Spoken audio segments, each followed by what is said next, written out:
to meet you. Thank you for the tape yesterday. Okay, thank you.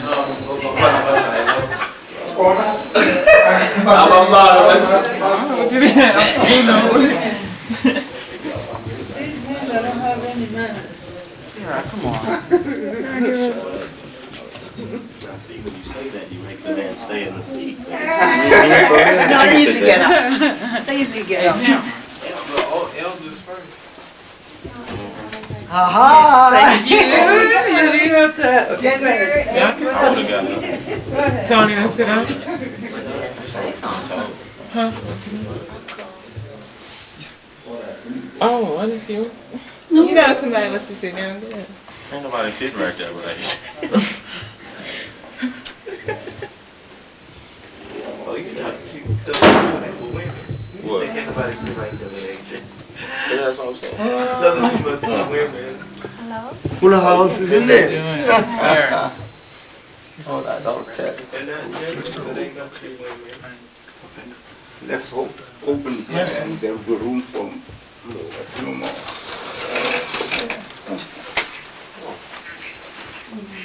On this one? We have one of the people now. Come on.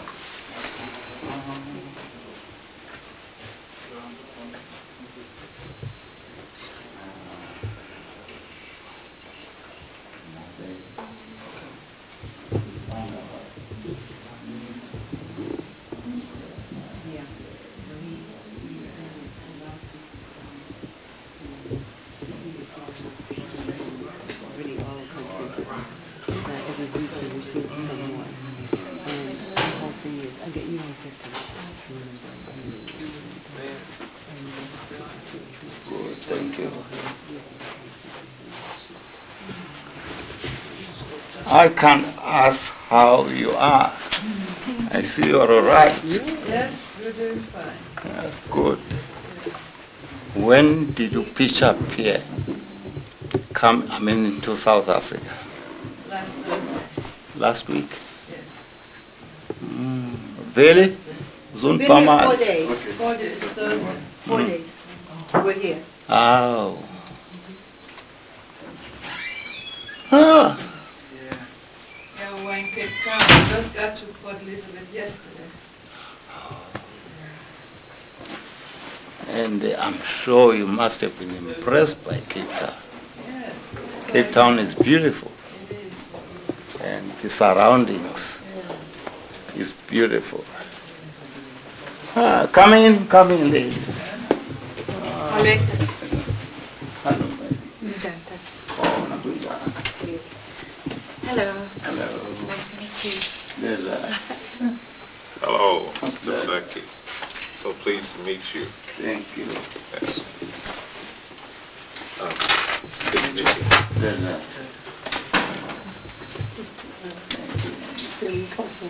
some will spill into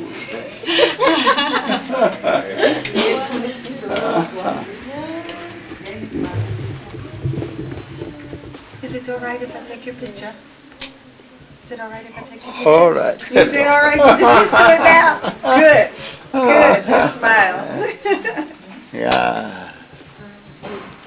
So can I take a picture with you? She's going to take your picture. All right.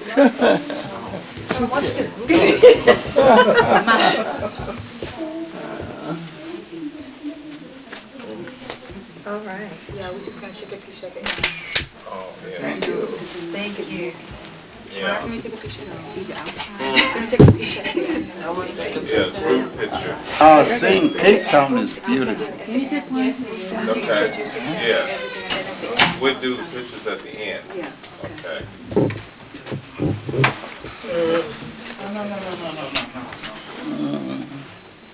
Thank you. Hmm?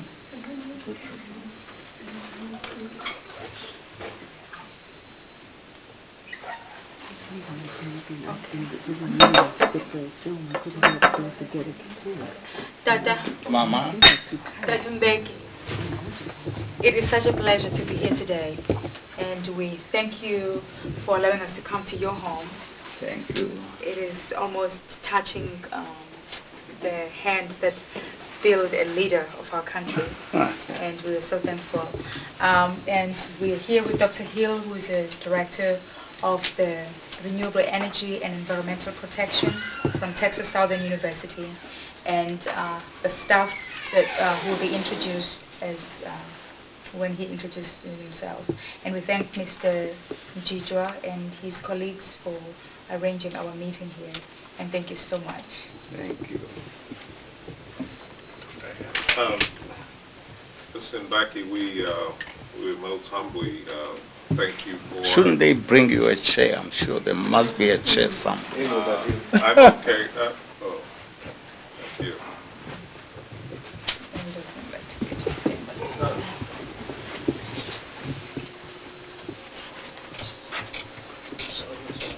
Yes. Yes, we are so honored to be in your presence. I've followed some of the things that you've done and some of the things that you've written, and very impressed. They say that the fruit doesn't fall far from the tree. That's an old African American saying. So we know that your son is a part of you, because he has not fallen far from the tree. And that you were the father of so much that's happened here in South Africa. And so again, we are very, very humbly pleased to be in your presence. I did bring one of our special shirts for you. Hope that it will keep you warm. And each time you wear it, you will remember us from Texas Southern University and persons that, or the organizations that sponsored us. We've done quite a bit of work in your home country homeland. It's called in the Transcat. We yes.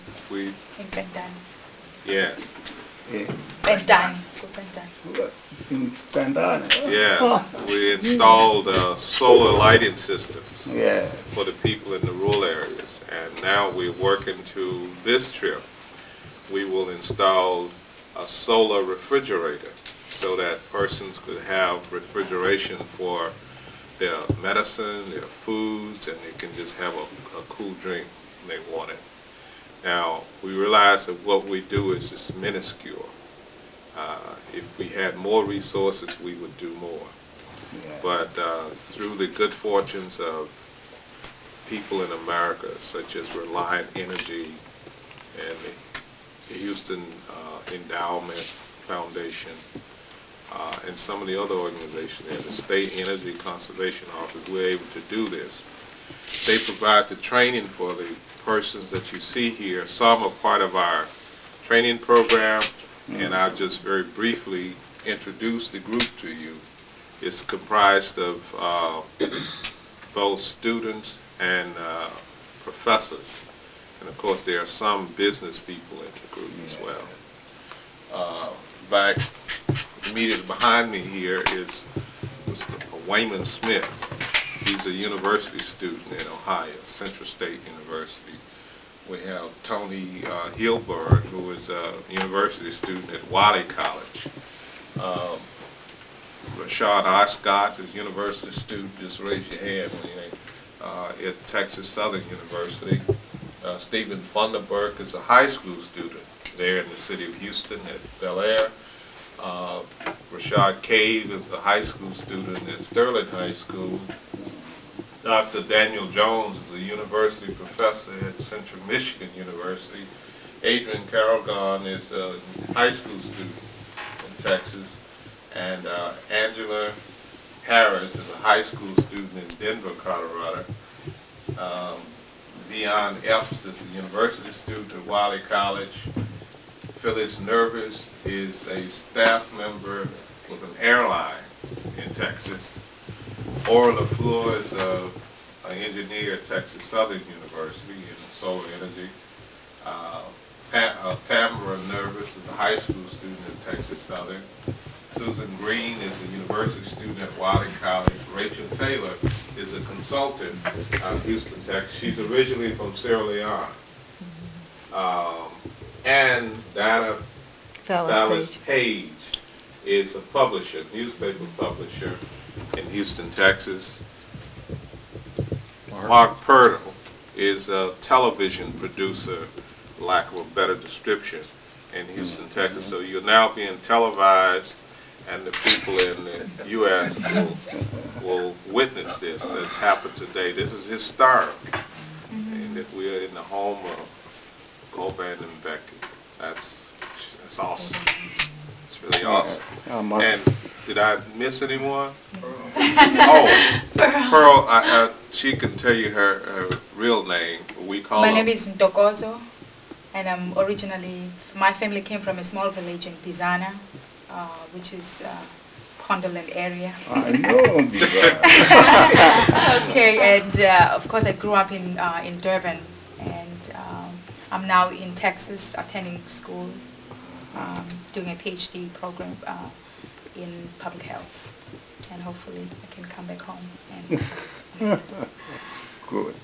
No, I wrote a book about your piece of. about Bizana. You did?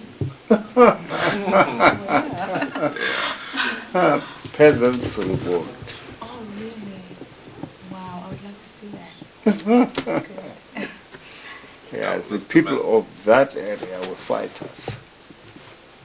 they're fighters. They were fighters. Dad, you shouldn't say that. They rose against the apartheid government. Yes, sir. Yes, sir. Yes, and they should have shown you if in that part of the country. Yes. Actually, the mayor, I hear the mayor of PE, Nababago, is from that area too. Not necessarily, but he's under the Pondo tribe. That's right. Okay. Well, Yes, and many were banished, and many were killed. They brought a whole section of the army to tame the people of Bizana. But those were the days. we're still here. I must say you have phenomenal memory to remember the names of all. Oh, thank you.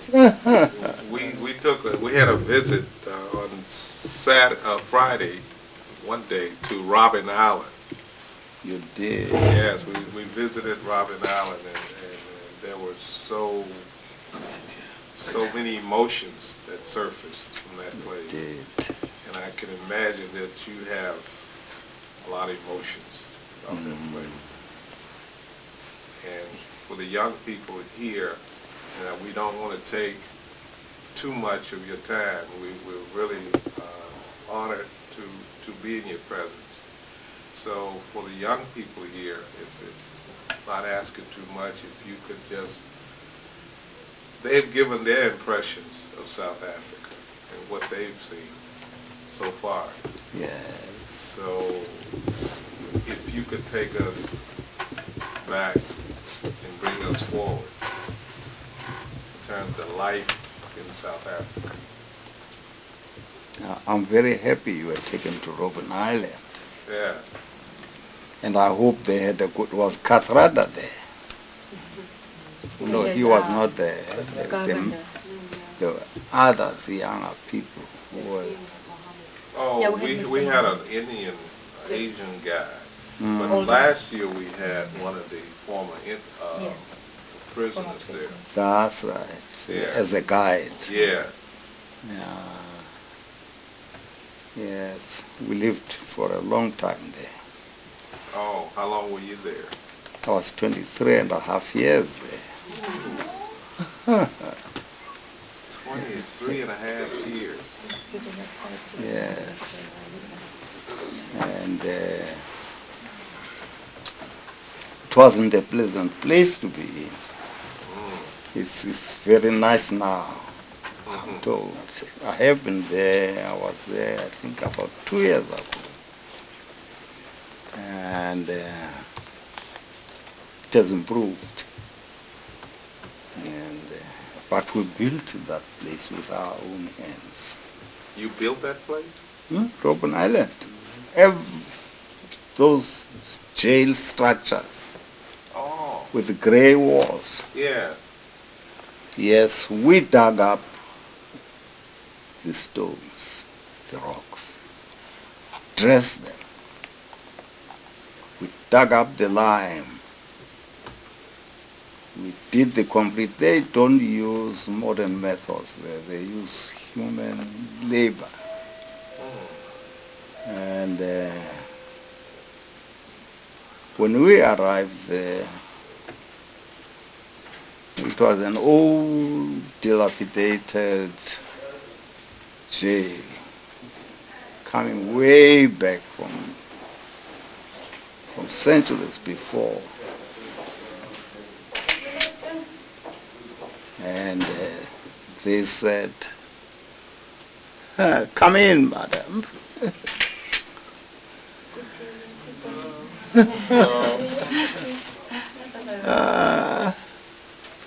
Mister, all these, I won't mention their names, are from the United States. Oh, the group with the library thing or something like that? Not so. Okay. They came to say hello to you. They came to say hello to me. She's my doctor. Yes. This is your daughter. Doctor. Doctor. Medical doctor. Oh. Okay. She kept me on my feet. Good. Very bad times. We're glad she did. Yes. Yeah. Continue, Master. And so I was saying, so we built that place. It was an old dilapidated place from the old colonial days, I'm sorry. From the old colonial days. And we built it into a maximum security jail so that we could not escape, and none of us could escape from there. So you built your own prison. Right. None of us could escape. And then on one occasion, there was an earthquake in that area. Now, it's then we learned how virtually impossible it was to escape from Robben Island. And if you get into the cells, if they took you to B section, you see the bars are not like the ordinary strips. They are circular, like this. And we thought there was a big roller coming, but we hadn't seen any roller when we were locked in. And then after that, bells were ringing. We said, what's that? And then the building started shaking. And we thought they were going to collapse. They didn't. And what was ringing? You see those circular bars. If a prisoner managed to saw through the jacket outside, inside there's a chain. So those chains were beating against the circular bar. Oh. Virtually impossible. You can't break out of there unless it's organized. Yeah. You know that. Yeah. Yeah. So you were in cell B? Yeah. In section B. Section B? Yeah. That's 1G. That's where the leadership of the African National Congress was. Yes, right. Up to the group up to 30. Yeah. That was the group up to 30. There? That's 30 units. That's the group that only had 30 people. The Rivonia trial is... That's right. Okay, that's the place. Yeah. Were they the leaders? Yes. They were the leaders. Of different parties. No, of the Of the African National Congress. You see, when they were all... Tell them about your trial, the prison trial, and when you were taken to Robben Island and then given those... Tell them about Yeah, that. that's what we want to That was, we locked up there after we had been sentenced to life imprisonment. What was your crime? We had planned against the government, the apartheid government. And we were leading what we called controversy, the spear of the nation. And we were building an army against the apartheid government. But we were inside the country. Some of our comrades were outside the country. And then the third group was on Robben Island after we had been sentenced to Robben Island. And the other people were here at home. So we fought the apartheid government from many fronts. They had made a big mistake, a very big mistake, which cost them their power. They banned the leadership of the African nationals. We were all banned. Yes. And they banned the entire leadership. They banned the organization, the African National Congress. They banished some of our people. So they didn't know what we thought. They didn't know what we planned against them. And we planned, and originally I came from here. Oh, that's right. And we operated underground here from 1953. And the ANC did not operate legally until 1990 after it was unbanned, from 1953. And they threw us into jail. I don't know how often. I don't know how often I was in a local jail here. You were a writer, a publisher. Yeah, he's published books, your books. I wrote books from this jail. Right. About a little part of the country. Yes. What were the names of some of the books you wrote? Peasants' Revolt.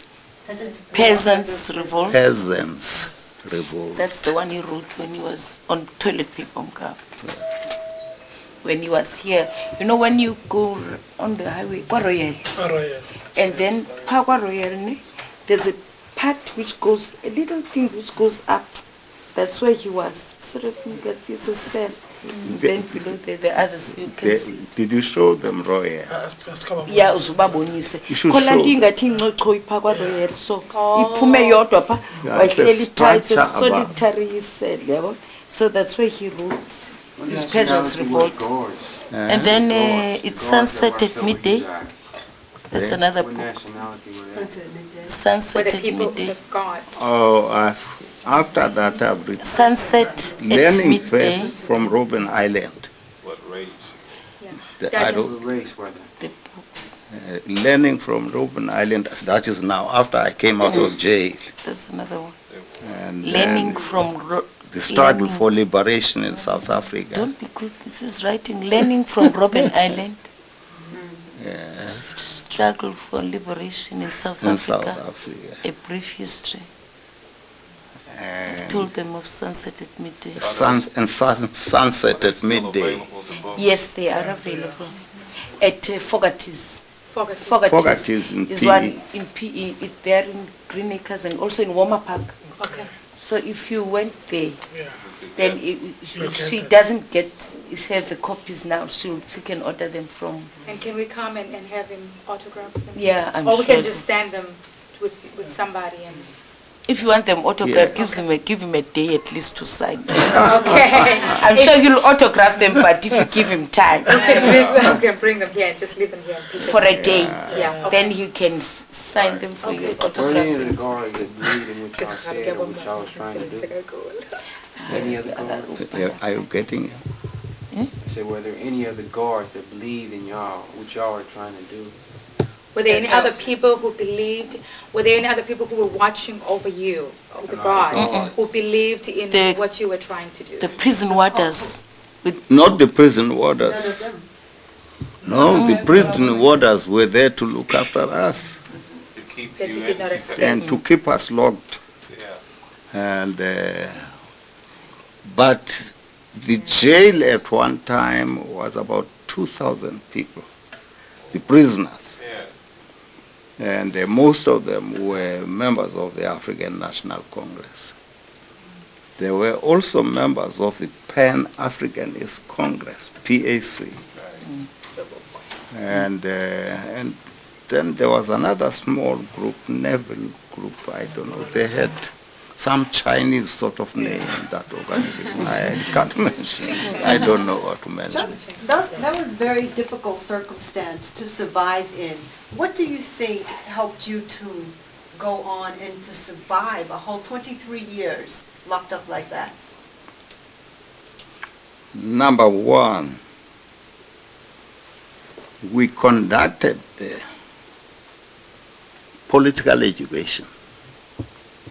Number two, we conducted academic education. Some of our membership was illiterate, and we taught them to read and write and communicate in English. Now you say, what kept us alive? So you in And going. And go. What kept you going? You were in solitary a lot of time, right? Solitary confinement. What do you do as a human being to survive circumstances like that? As an individual, as a human being? We're guided. We're guided by, let me put it this way. In the olden days before how's this thing that's used in ships to guide the ships? Rudder. No, before. Compass. Compass. In the olden days before the compass was developed, ships used to go to sea. They sailed from north, south, east, west. They were guided by stars above. Now, in 1955, the people of this country, I'm referring to the progressive political organizations,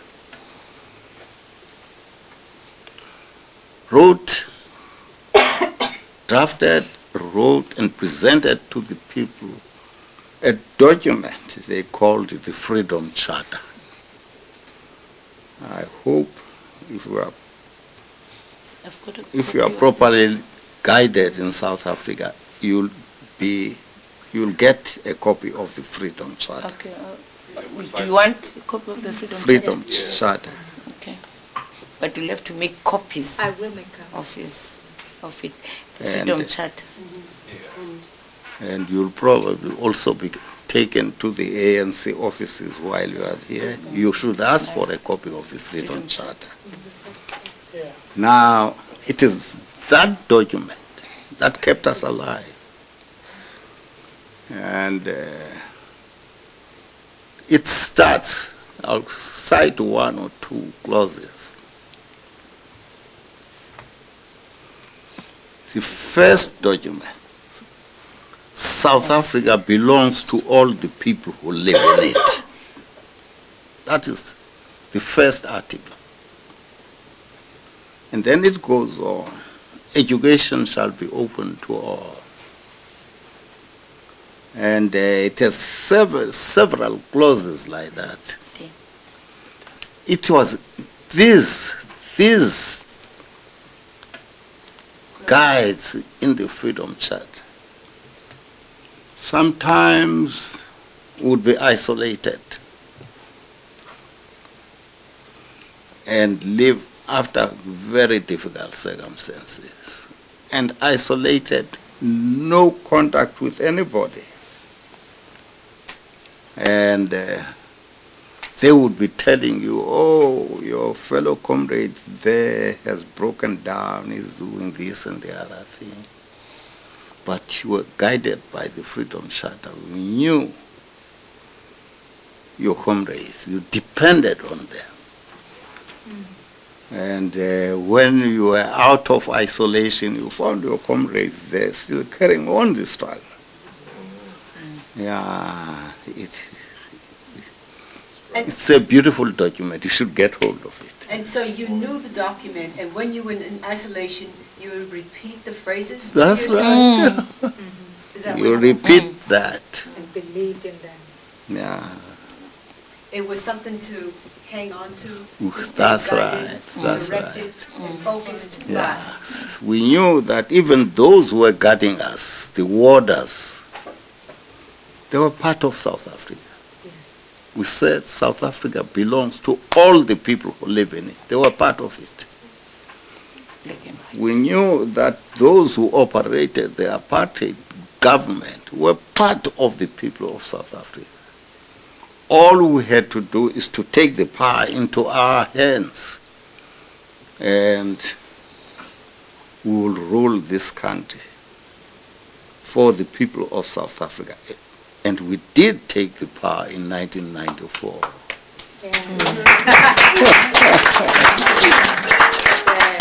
And what are some changes you would want to see now in South Africa? What are some things you would like to see happen? they are part of the things for which we fought. We would like to see the people of South Africa united into one nation, black and white. And we're striving to achieve that even now. We would like all the people of South Africa, all the children in South Africa to receive education. And not qualified education like what they called Bantu education, or colored education, or Indian education, or white education. We would like an education system for all the people of South Africa. They had neglected the health systems for the people of South Africa. We would like to build a health system so that all the people of South Africa benefit from it. And there's still a grave shortage of hospitals, of clinics, of doctors, and we still have a high percentage of illiteracy in the country. In the 21st century, illiterate people who can't read and write. And as a result, in this highly technological age, this country is left behind because its youth is uneducated. And we would like to have these things corrected. And there are a number of other things relevant and connected with these issues which I've mentioned. There are a number of students here. What message would you give to them as young people to help them in guiding their lives? Is there something that you could say to the students who are here, to the young people here? To keep them focused, to keep them like a chart like you had, something to keep them focused so that they can continue on and reach their goal. Yes, we say it now and again.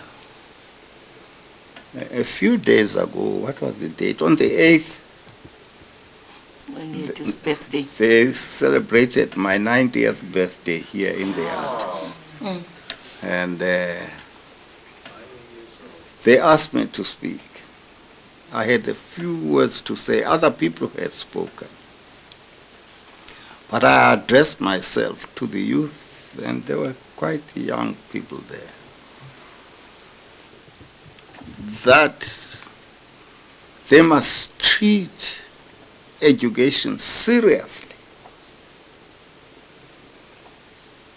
That they must not shy away from subjects which are going to enable them to participate in the modern technological age, the natural sciences and mathematics.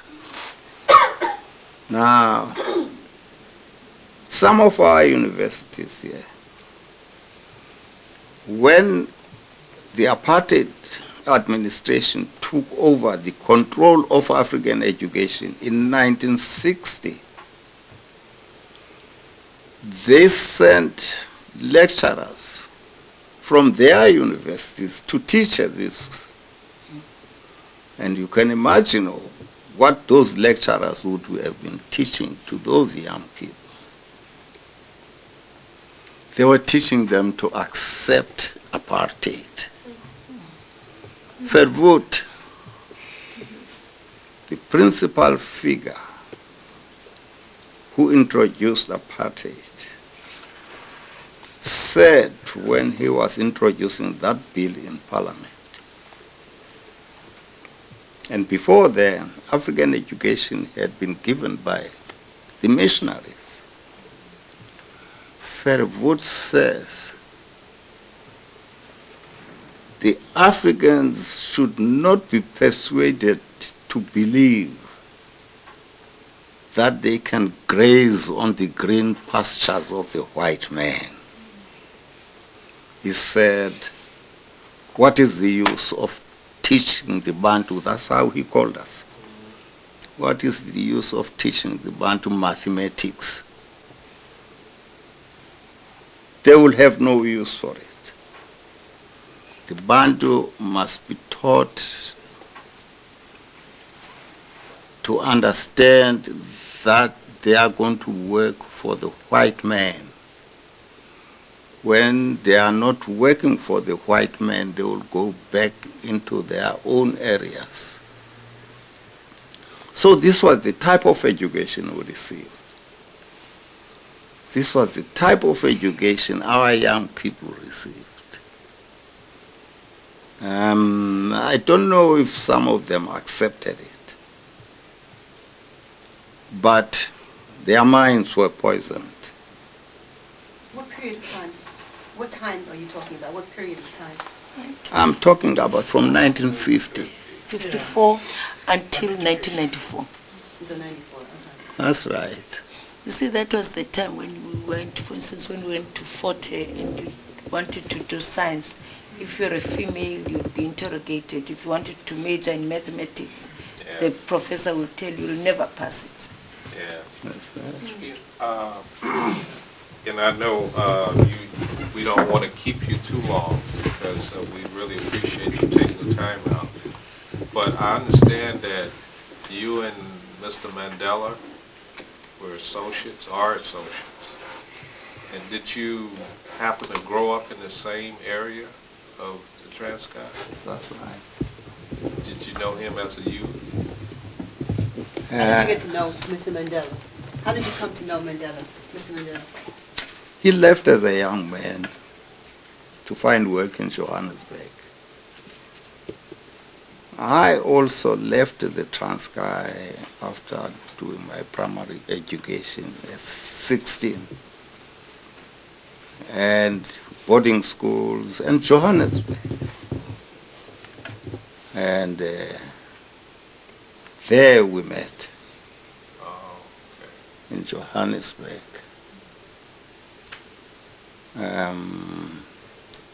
The conditions were not good in Johannesburg either, those days. Every African family I knew of in Johannesburg those days used to sell liquor, and liquor was prohibited. Like you once prohibited it in America, isn't it? Yeah. And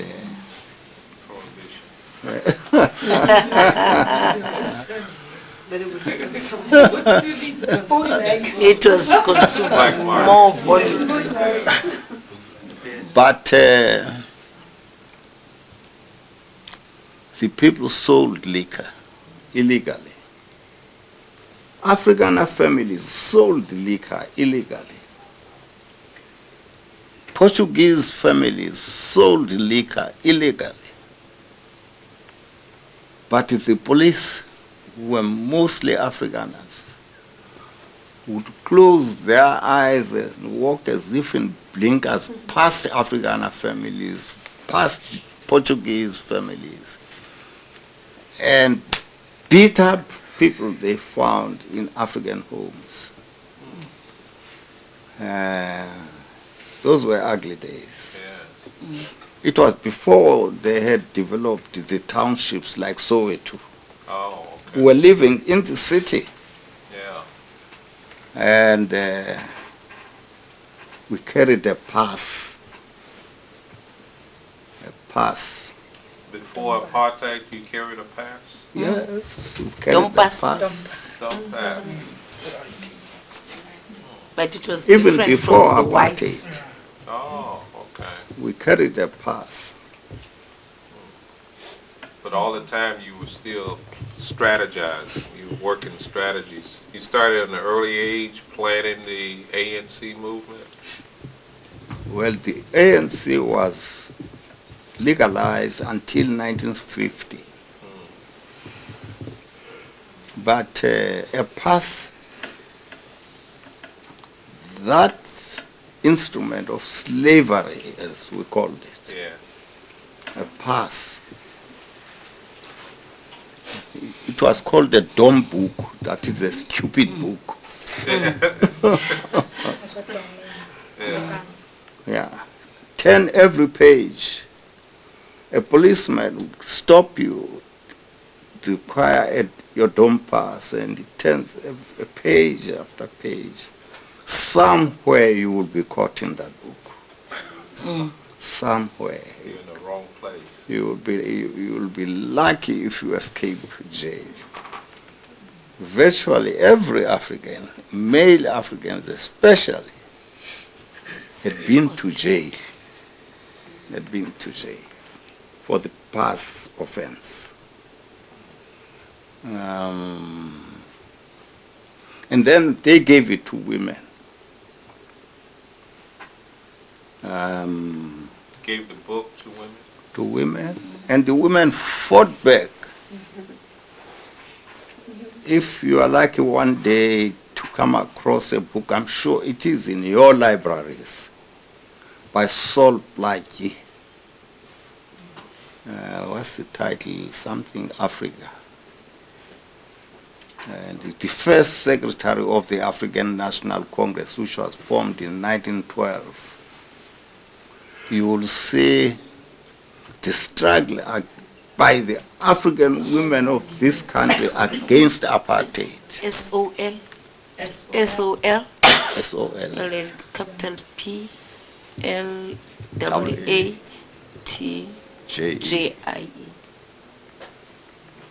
Who was that? Sol Blakey, the first secretary of the African National Congress. I think that's the book he wrote. Out of Africa, Rise Africa. Yes. They should have shown you in Pretoria. They should have shown you in Pretoria. Oh, yeah. The education department has now named the education building there after Saul Blakey. Oh, yeah, I think they did mention, we had a conference in Pretoria in March. That's right. I think they did mention that. Yes. But I didn't make the association at that time. May I ask, how old were you when you were first incarcerated? When you first? I was must have been in my 40s. And then when did you go to Robben Island? I went to Robben Island in 1964 when we were sentenced. And when you were in your 40s, what were you doing? What was your job or your profession or your job? Mr. Mandela, I know had been an attorney. We did the same work. A lawyer? Oh, he was a lawyer. I wasn't. He was a writer. Oh, writer. I write and a revolutionary. Okay. And the teacher as well. And I taught at one stage. Yes, you did. I read that. But I could not survive there. I was fired twice.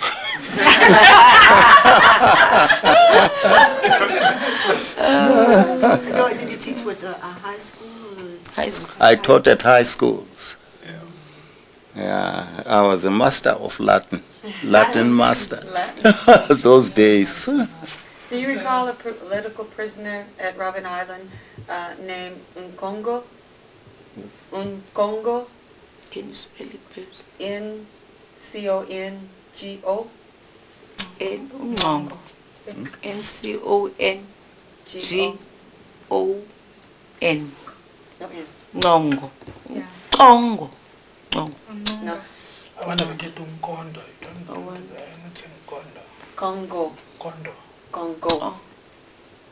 Because when you say I met him at Robben Island when we took a tour, and he's working. He's in the finance department now.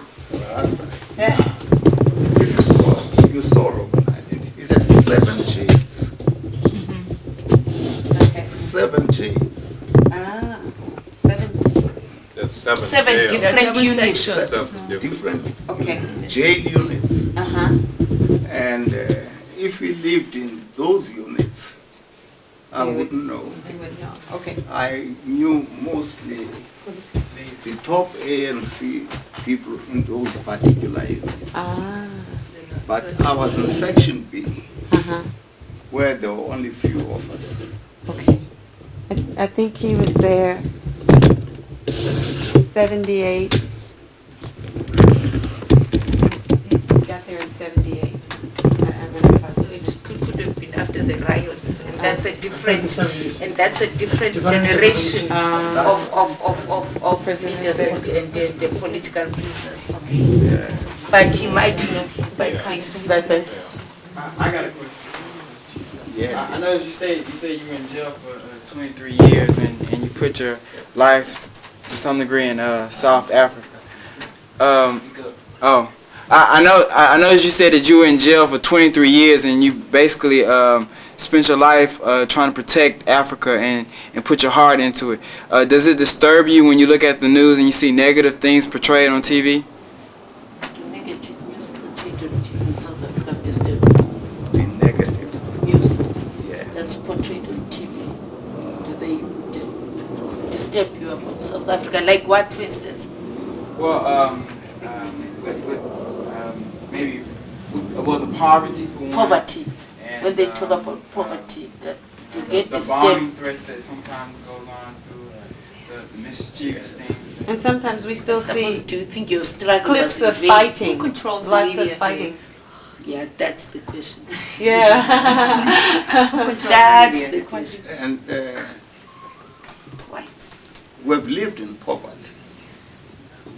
We've grown out of poverty. We've led people who are poor. And it was all disturbing. And we vowed that when we took over, we would fight against poverty. That's what the ANC is doing today. I see each time you see the president of this country, he mentions poverty. And we have got to fight it. Because arising out of poverty,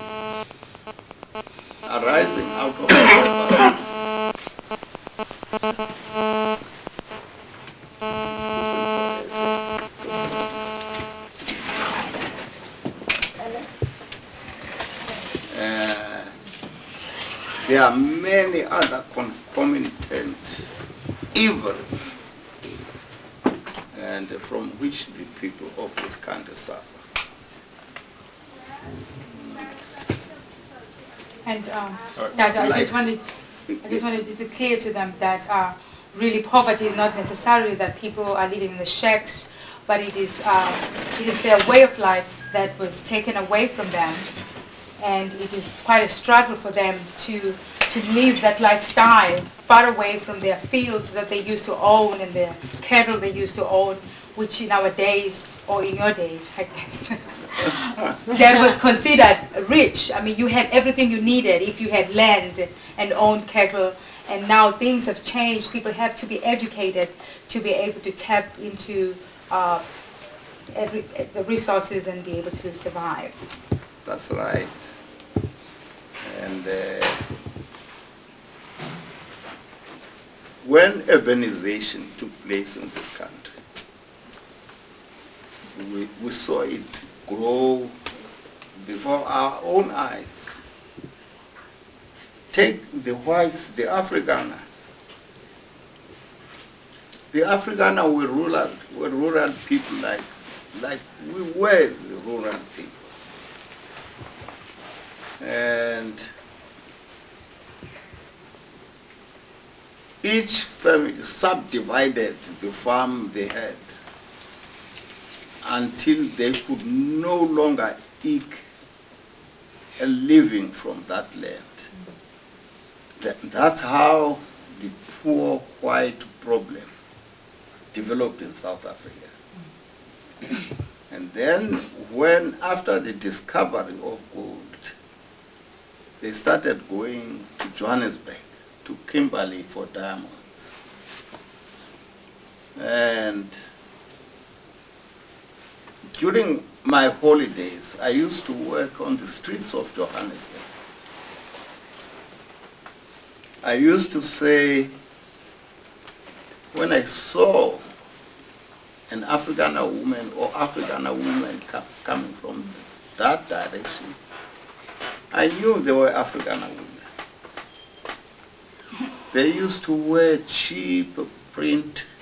If they were coming this way, you could see through them.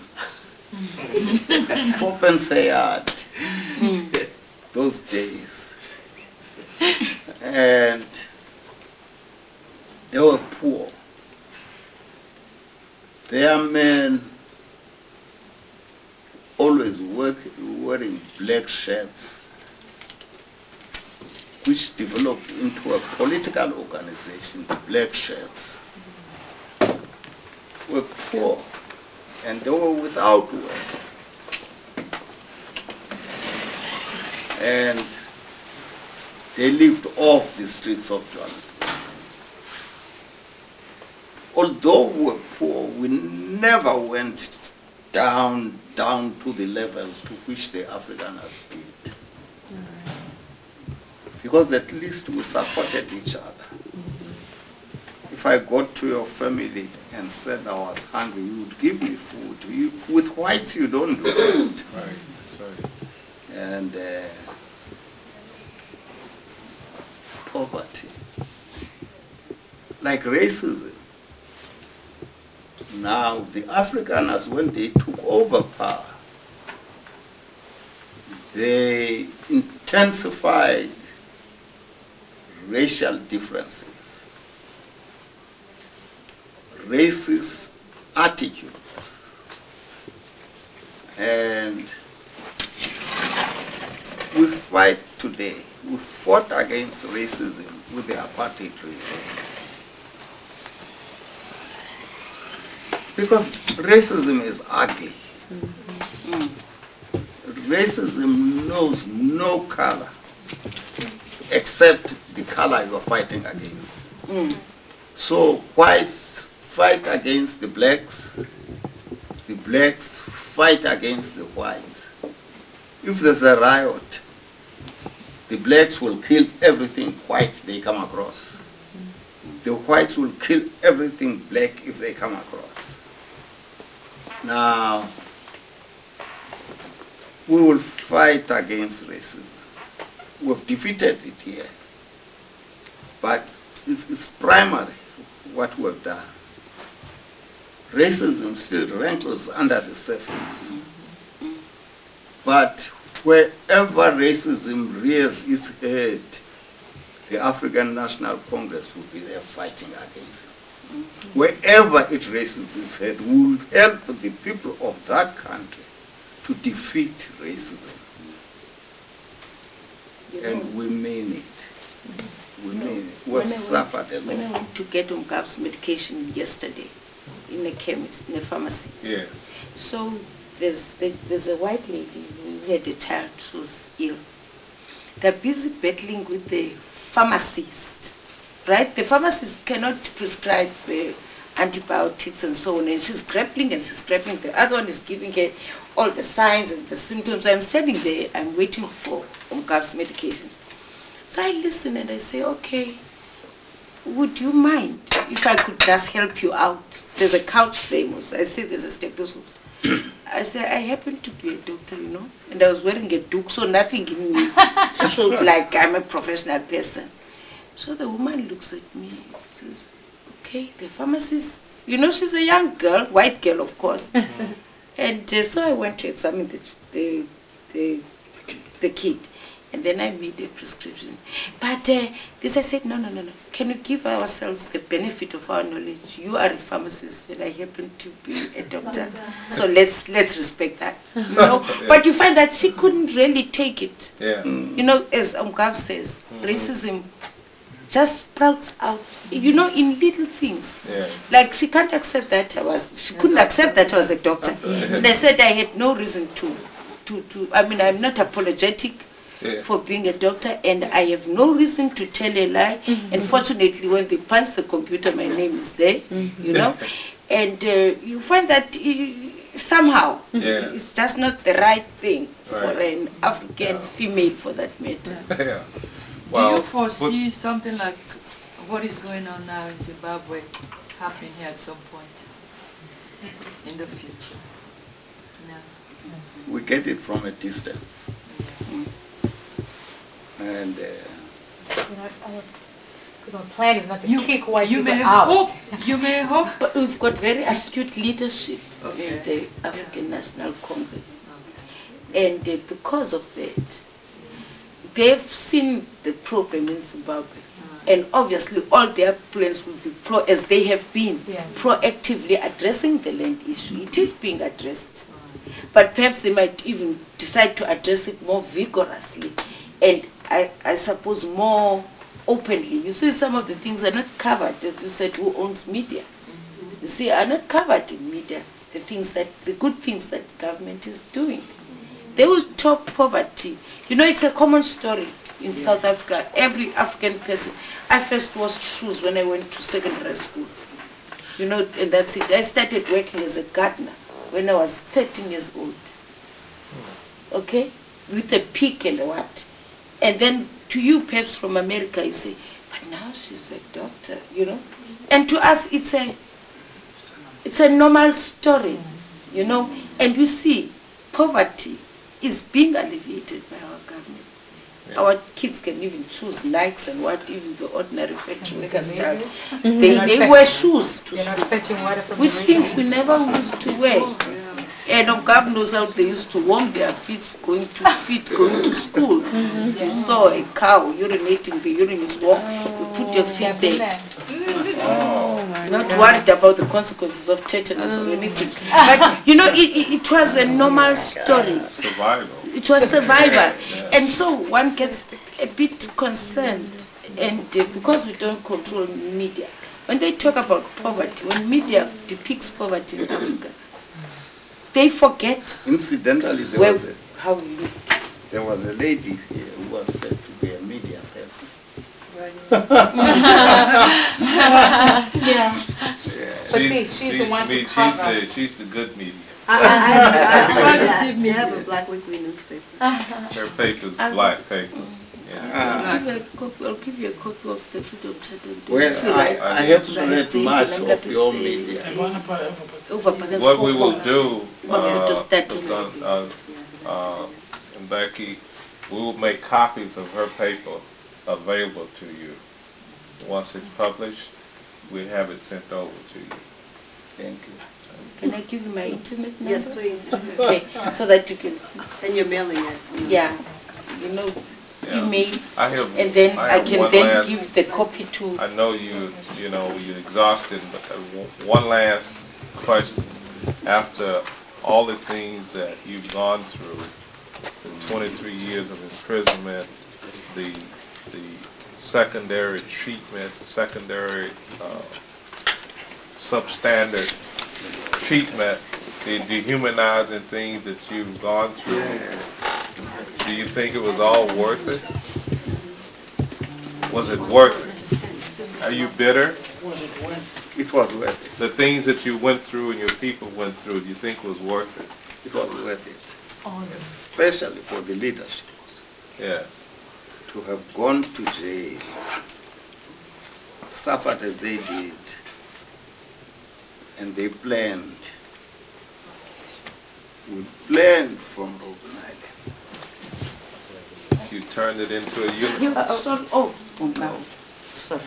We planned from Robben Island. And some of our people were in jail for short periods, 5 years or so. We used to say, if a person was doing 5 years or 7 years, we used to say, oh, you are here for a long weekend. Yes, but they would carry a message when they went out. They would carry a message to the people in the country. They would carry a message to our comrades abroad operating from Lusaka. And then you get one group operating from Swaziland and another group operating from Lesotho. And all these groups and people operating from inside the country, trade unions and so on, they were carrying a message from Robben Island to fight apartheid, to weaken apartheid. And then Oliver Tambo, from exile, says, make apartheid ungovernable. See, he's sitting there. And the people in the country made apartheid ungovernable.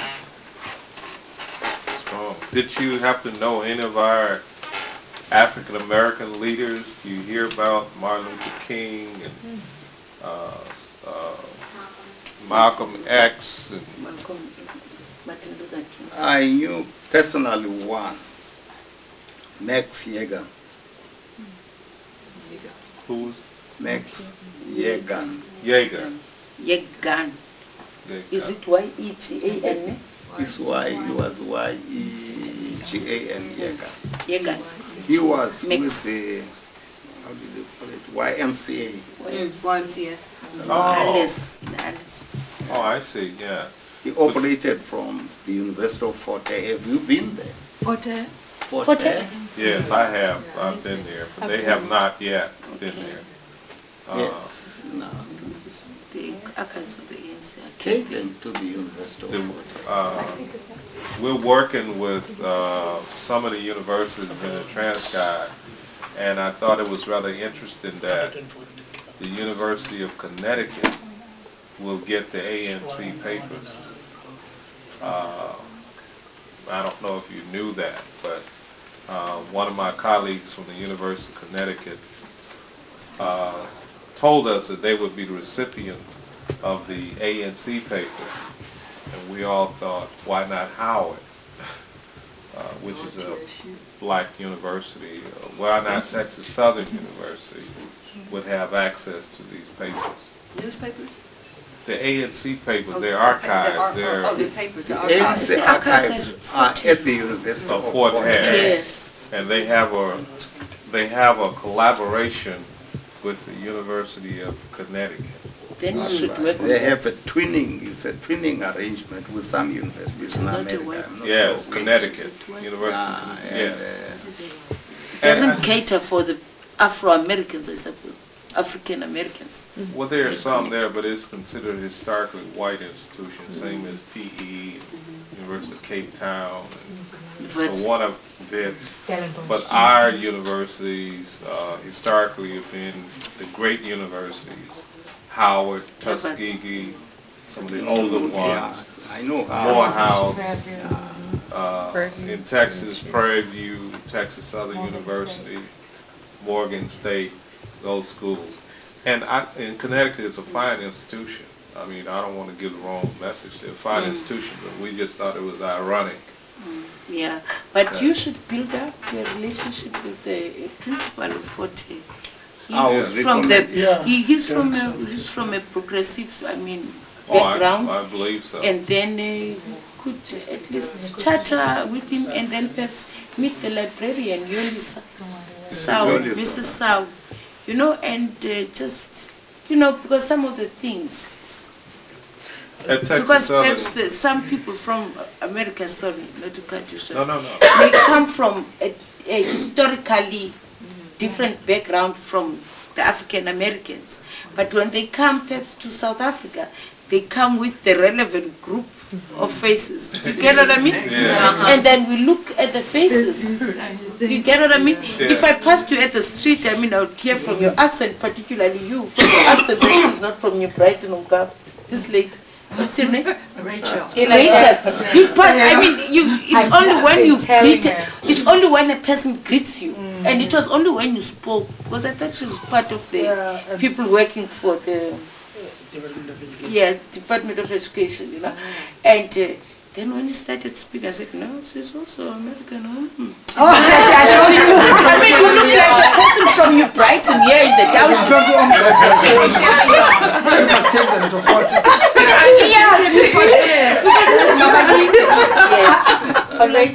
But you were right, because I think when the University of Connecticut came over, they had a brother from Uganda accompanied him over.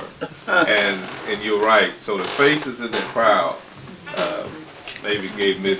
And I know that he's probably exhausted. One of the things we like to do is leave with Then him. you must come to my house and get sweaters with Gav's face, please. Where's the photographer? Thank you So, yes, on behalf of the Texas Southern Media Program, thank you for receiving us in your home and sharing the memories with us. We will always treasure this time spent with you, and we hope to meet again. Thank you very much. Amen.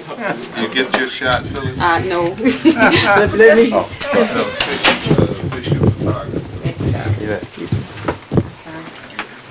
You're all official. Phyllis put us all in. I'll put you all in. Rachel, you need, okay, gotcha. Good. I'll rush to my house. You'll follow me if you want. I'll give you sweaters for his 90th birthday. Okay. Only strictly for the people from America. Including you. Let me get my camera back.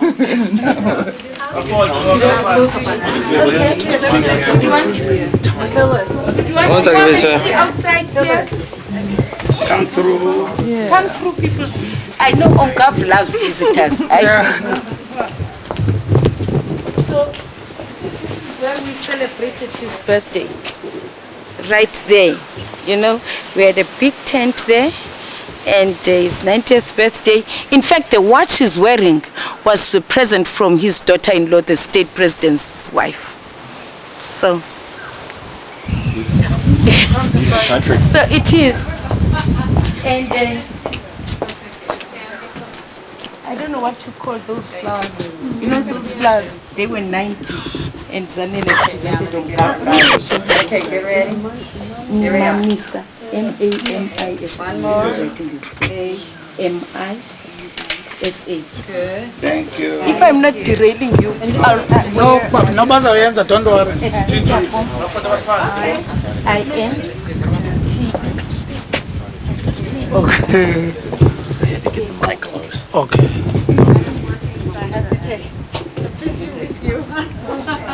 I'll give you my card.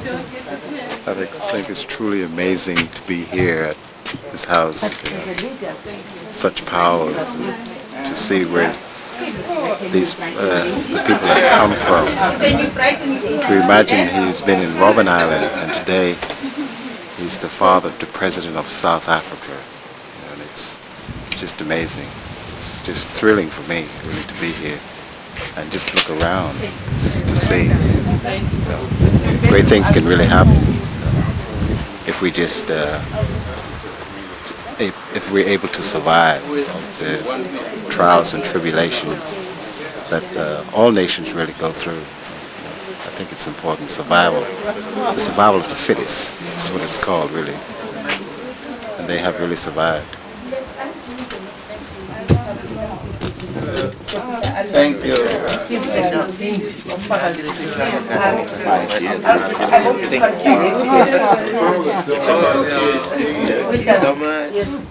No, I mean Pearl. She's doing her PhD. Are you doing your PhD in public health? Thank I'd you. like to go. Let me go to She's doing America. her master's in I've never been to America. Great. Die.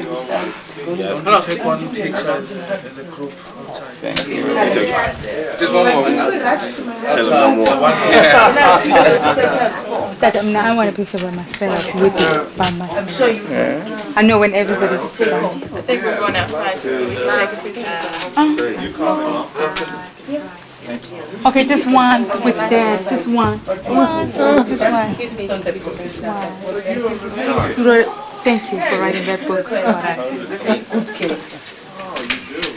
You should read that. I am going to read that. Omka, can I give the visitors from the States some of your sweaters? If you still have. Okay, I will give you. Thank you. My dear. Let's get a picture with you, please. Back up, Mark, a little bit, please. Thank you. Back up, Steve. One more. Omka, Thank you. I would like to take a photograph with you as a group photo outside here. All right, let's come out. Take a picture. Yo, I masiba wethu.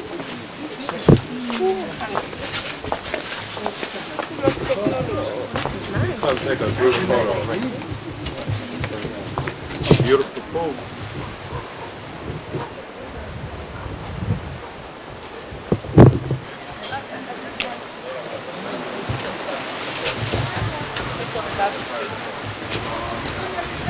Right here.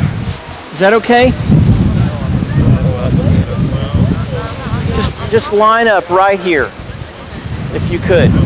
Line up right here. Don't throw it to me. And then photographers back there. About right here, please. That's okay. And photographers, go back there. Yes, sir. And shoot your flash.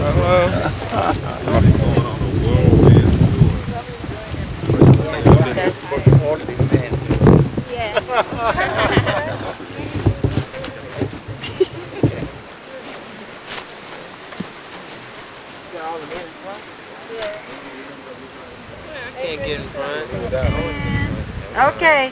1, 2, 3. Stay right there. Oh, thank you, Mark. Want to shoot this one? Yeah, shoot all of them. Then shoot a few? Yeah. That's fine. Okay, stay there. Stay there. Hey, this one too. So you want to get on one?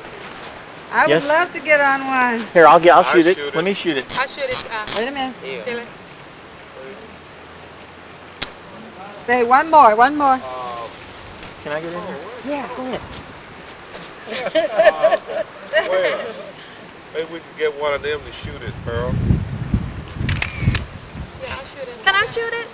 No, Just show me. I'll shoot it. I'll shoot it. Just show me. Just wear your bulletproofs. It's all automatic. Just hit this button right here. Yes, it does. Okay, you got your bulletproofs? Wait, we got one more camera. I'm going to shoot you now. Are we all in there? Yep. One more. Smile, Moth. Okay. One more camera. One more camera. Fine. Just exchange photos. Yeah, that's what I say. Go ahead, sister. Smile, Dada. Okay. So we want to, I think we're going to have to miss the elephant park today. Yeah, because Morrison people are waiting for us. Who? We don't want to be out there tonight. We'll go to Morrison to another village and then we'll come back and wait for dinner. Great. We go to Morrison?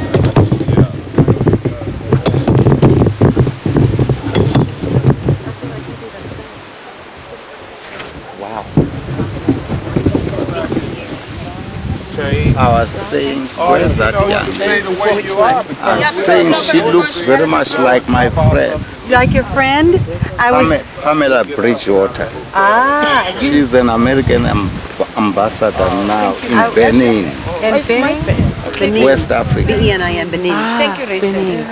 Well, you look like my grandfather. You do, because I have a picture, and the shape of your face, and I am just almost to tears. We must be related. Somewhere. Somewhere. Yes, somewhere. The cheekbones. That's right. That's right. I think so. This is my daughter, Tamara. Your daughter? Yes, I've met him. We've been I talking. didn't know you were the mother. Yes, I am the mother. This is my daughter. Good. So, thank you so much for giving us this time. Pleasure. There was just one more question I wanted to ask you. If you could give a message to African Americans, if you could address African Americans and say something to African Americans, what would it be? I would say this is home. This is home. This is home. South Africa is home. Africa is home. That's right. And they need to come back. Sometime. Yes, and we have got to keep those contacts. That's true. We should keep those contacts. Your country has reached the top. But here, we're still low down, low down. If you've been following media reports, our leadership is in Okinawa now, meeting your G8. Yes, G8 conference. And you would like to persuade, keep on knocking at the door of the American government. Not to forget. Not to forget South Africa. Not to forget Africa. Come and invest here. That's what we need from your G8 countries. Thank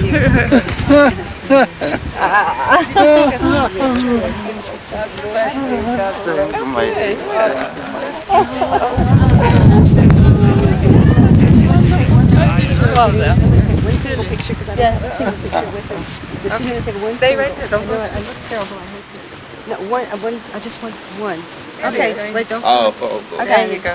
You got it? Okay. All right. Move your bag a little bit for me. That's good. I think I moved. Can you? One more. Sam, would you take one while I'm Thank saying? Pleasure. You have to move. Just push the button. Oh, thank you. Thank you, my dear. Thank you so much. Gosh. Are you ready?